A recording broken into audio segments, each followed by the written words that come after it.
중국에서 시작되어 전 세계까지 퍼진 전염병, 신의 질병. 여러분은 무엇이 떠오르시나요?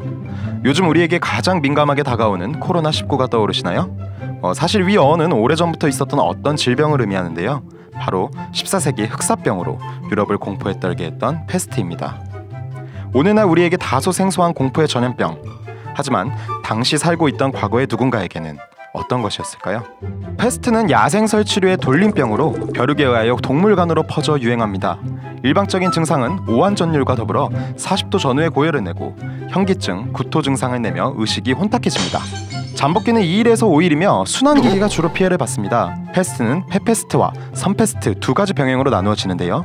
이 중에서 페페스트는 가장 위험한 병행으로 급격히 출혈성 기관지 폐렴을 일으킵니다. 이를 통해 4일, 5일 이내에 사망하는 일이 많은데요. 반면에 선페스트는 출혈성 환웅염증을 시작으로 그 후 폐혈증을 일으키며 사망에 이르게 하는 것이지요. 14세기 이전부터 페스트는 존재했습니다.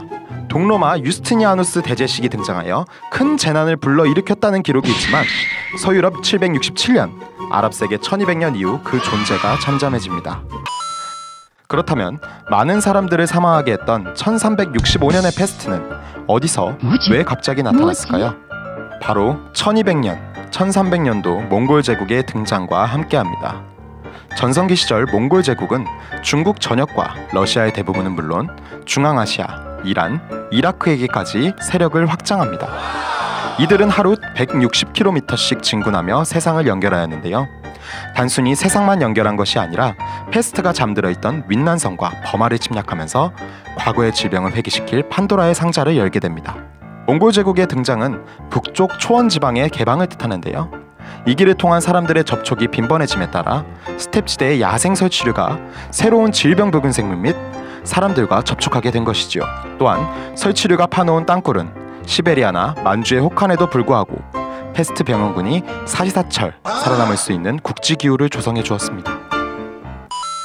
이렇게 중국에서 시작된 페스트의 세계적 확산은 전쟁, 교역으로 나타나게 됩니다. 몽골 군대가 이탈리아 카파 지역을 공격하던 중 카파 시민들에게 페스트가 감염되어 퍼졌다는 설이 있는데 피해를 입은 누군가가 지어낸 악설일 수 있지만 몽골군이 공격에 실패하자 철수하는 과정 중 투석기로 페스트에 걸린 시신을 성 안으로 던져 넣으려고 했다는 기록이 있습니다.